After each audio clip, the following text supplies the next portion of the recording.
filhas dos sacerdotes que estavam em Anatote, a terra de Benjamim. E a ele veio a palavra do Senhor nos dias de Josias, filho de Amon, rei de Judá, no 13º ano do seu reinado. Ele veio também nos dias de Joaquim, filho de Josias, rei de Judá, até o fim do ano 10º de Zedequias, filho de Josias, rei de Judá, até que Jerusalém fosse levada em cativeiro no 5º mês. Assim veio a mim a palavra do Senhor, dizendo, verso 5: Antes que eu te formasse no ventre, eu te conheci, e antes que saísses da madre, te santifiquei, e as nações te dei por profeta. Então disse eu: Ah, Senhor Jeová, eis que eu não sei falar, porque eu sou uma criança. Mas o Senhor me disse: Não digas, eu sou uma criança, porque aonde quer que te enviar, irás, e tudo quanto te mandar, dirás.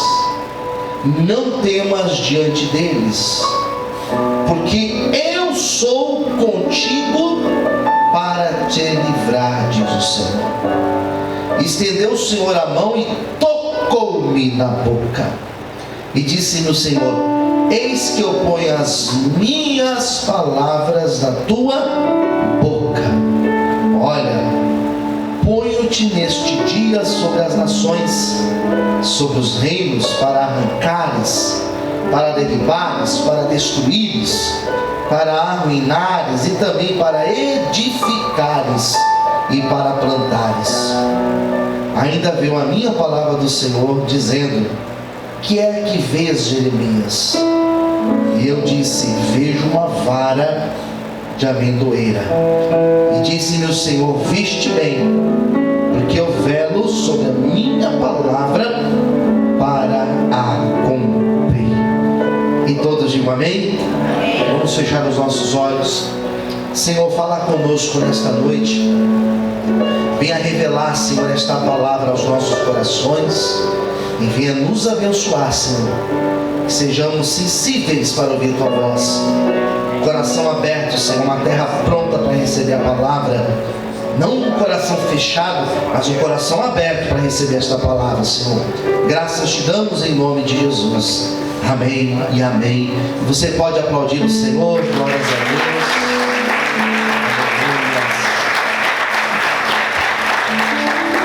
Louvado seja o nome do Senhor. Que bênção, né? Vamos falar muito nesse mês sobre Jeremias. Jeremias foi um profeta. E hoje de manhã eu fiz uma explicação. Na verdade eu fiz uma introdução, né, sobre o que é ser profeta, né? Como que foi Jeremias, seu ministério profético.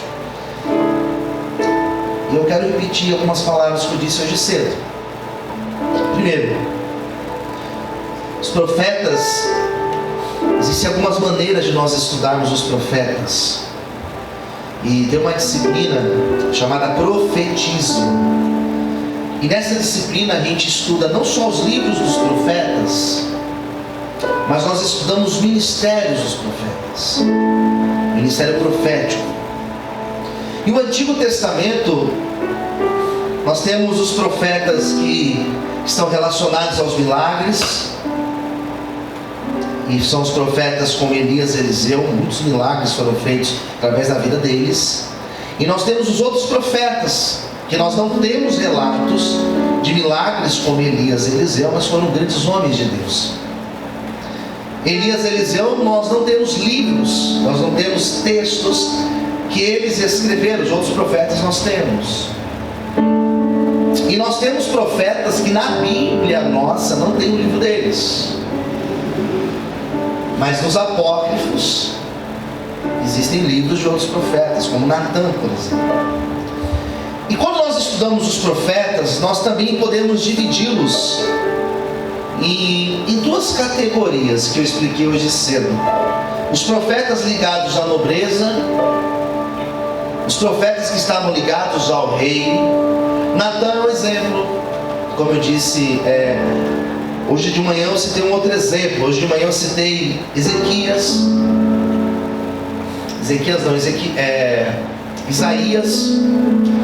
capítulo 6 fala que no ano em que morreu o rei Uzias, Isaías teve aquela visão de um alto e sublime trono. Esse Uzias era primo de Isaías, ou seja, Isaías era um profeta ligado à monarquia. O profeta Ezequiel também era ligado à monarquia.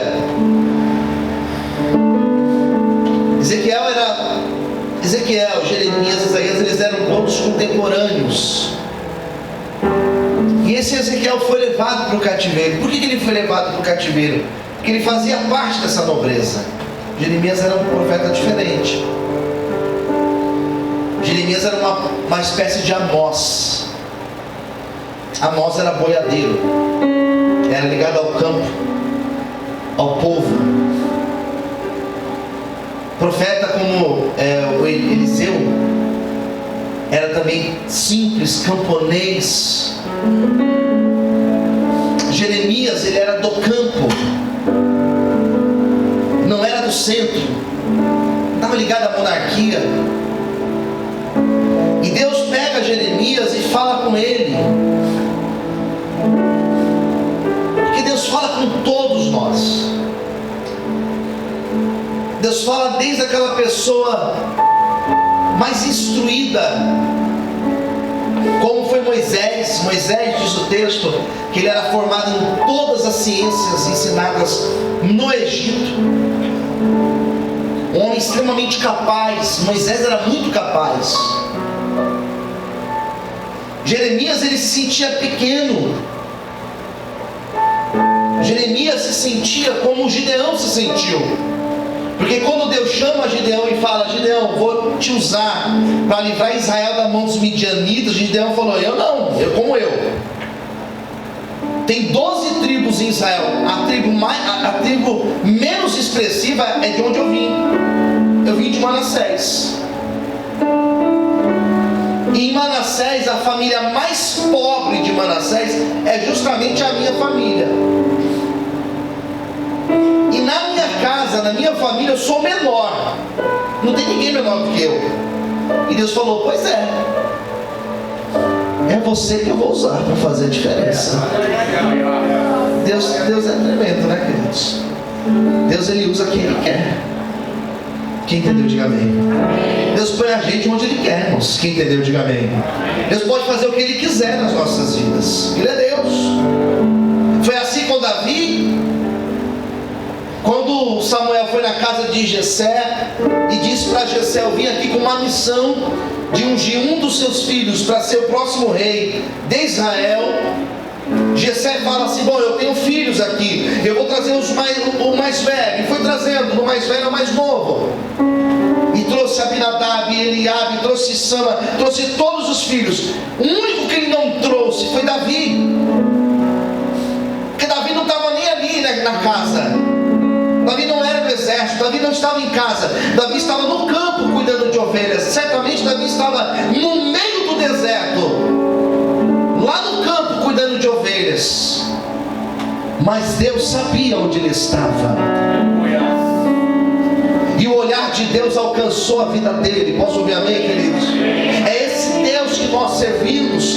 O homem pode estar esquecido, o homem pode estar lá no escanteio, o homem pode estar isolado, não importa onde ele estiver, o olhar de Deus alcança a pessoa, levanta a pessoa e enche ela do Espírito Santo e usa ela para uma grande obra. Deus vai usar você para uma grande obra. Aleluia!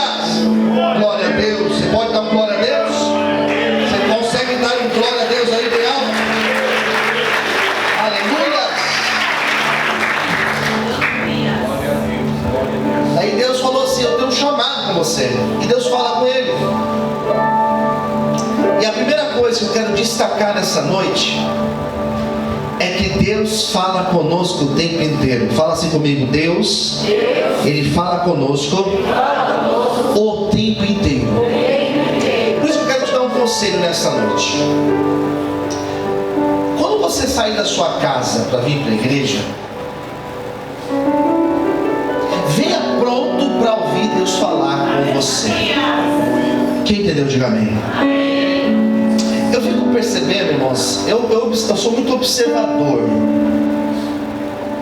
E eu percebo que no começo do culto, já na abertura do culto, a abertura do culto é difícil, né? Porque as pessoas estão entrando, e geralmente quando entra, não entra e já, rapaz, você já entra, vai lá e aperta a mão do obreiro que está na porta. Se tiver mais alguém, já dá um abraço, já conversa. Às vezes na hora da palavra, às vezes na hora do culto, eu vejo que tem pessoas que estão distraídas. Eu vejo que tem pessoas que estão olhando assim pro teto, assim, não sei o que está pensando, né? Sei lá o que está pensando. E às vezes está com o celular, e às vezes, né? Está com a cabeça tão longe, tão longe. Você sabia que desde a hora que você sai da tua casa, Deus já está falando com você? Até esse desejo, eu vou para a igreja hoje, isso é Deus já tocando você. E quando você coloca o pé aqui dentro, irmãos, e tem alguém fazendo uma abertura aqui em cima, seja um pastor, seja um obreiro, seja quem for, o texto lido aqui já é Deus falando com você. Daí vem a hora do louvor, daí solta uma palavra. E essa palavra que às vezes sai assim, não acontece às vezes você ouvir uma frase no culto e ser exatamente o que você precisava ouvir? Eu já participei de cultos aqui nesta igreja que se o culto encerrasse na abertura, já tinha valido a pena. Com quem já aconteceu isso? Diga amém. Mas porque você veio pronto para ouvir. E nem todo dia você vem pronto para ouvir. Desculpa. Mas nem todo dia você está inclinado para ouvir. Daí vem o louvor, a palavra está sendo ministrada na hora do louvor. Daí vem a hora da oferta. E eu, quando estou ministrando a oferta, às vezes na ministração de oferta, Deus já fala o que você precisava ouvir. Concorda, irmãos? Quem concorda? Diga amém. Eu tenho certeza disso. Daí vem a pregação. E esse é o momento mais importante, onde você deve realmente abrir o seu coração e falar assim: Deus, fala comigo. Veio a palavra a Jeremias, ele ouviu a palavra. E quando você abre o seu coração para ouvir Deus, você tem que entender que Deus vai falar aquilo que Ele quer falar. E nem sempre o que Deus fala conosco é o que nós queremos ouvir. Deus falou para Jeremias: eu vou te usar para derrubar, eu vou te usar para arrancar, eu vou te usar para destruir. Como assim, pastor? É exatamente isso. A pregação derruba, a pregação abate o soberbo. A pregação arranca. Tem pregações que eu já ouvi que elas tiveram o poder de arrancar coisas do meu coração, arrancar daqui de dentro coisas, para que Deus pudesse colocar um novo dentro do meu coração. Eu já ouvi pregações que me derrubaram. E não é que me derrubaram na fé, me derrubaram de uma posição que não era de Deus. Deus falou: sai daí, porque eu tenho uma outra obra na tua vida. É outra coisa, não é por aí não. Não é por esse caminho não. Só que a pregação também ela edifica, ela cura. Então Deus falou com Jeremias, e Jeremias falou assim: amém, Senhor, fala comigo, porque eu quero ouvir a tua voz. Se nessa noite você abrir o teu coração, Deus vai falar, não é aquilo que você quer, é aquilo que você precisa ouvir. E eu tenho certeza que antes de eu encerrar essa pregação, antes de você ficar de pé para a gente orar, eu tenho certeza que Deus vai falar aqui dentro do teu coração, vai tocar na tua alma, vai te libertar, vai fazer uma grande obra na tua vida. Abre o teu coração, porque a palavra ela vai entrar e vai trazer mudança para a tua vida. Quantos podem glorificar o Senhor por isso? Aleluia! Aleluia!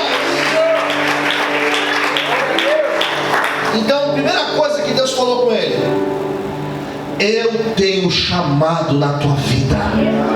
Ah, irmãos, essa frase é linda. Vamos falar ela? Fala para alguém: Deus tem um chamado na tua vida. Ah, você falou bonito, mas você consegue melhorar. Diga para essa pessoa aí: Deus tem um chamado na tua vida. Amém. Tem um chamado, pastor. Tem um chamado. E não tem nada melhor. Falei isso hoje. Não tem nada melhor do que você identificar qual é o teu chamado. Como é bom, queridos. Eu falei hoje cedo que eu sou um privilegiado, porque desde cedo, irmãos, eu já entendi o chamado de Deus para a minha vida. Desde cedo. Me converti com 13 anos. Aos 14 anos eu me batizei nas águas. 14 anos de idade. E comecei a me envolver com louvor. Comecei a tocar na igreja. 16, 17 anos comecei a pregar em cultos, em festividades de igreja, de jovens. Aos 20 anos de idade eu fui consagrado pastor, queridos. Me apaixonei pela palavra. E eu sei qual é o meu chamado hoje, que é falar do amor de Jesus Cristo. E o bom é que quando você descobre o teu chamado, porque Deus tem um chamado para todos. Ah não, mas para mim não, pastor. Tem. Para você Deus tem um chamado. Talvez diferente do meu. Talvez o teu chamado não é pregar como eu prego. Não tem problema. Talvez o teu chamado não é falar na rádio. Talvez você não tenha facilidade para falar em público, rádio, televisão. Talvez não é esse o teu chamado. Talvez o teu chamado não é estar aqui que nem o Roberto está tocando, porque eu sinto a presença de Deus quando ele está tocando, irmãos. É um chamado isso aqui. Quem concorda, diga amém. Talvez o teu chamado não é como o do Vini que está aqui do meu lado aqui. Você está aqui ouvindo a palavra, ele está orando, sabia, pela tua vida? Está orando pela minha vida? Talvez o teu chamado não é como o da Jana, que nesse exato momento eu estou aqui pregando e ela está pregando para as crianças lá embaixo. Talvez o teu chamado não é igual dela, mas você tem um chamado. Não, pastor, mas eu não. Foi exatamente isso que Jeremias disse.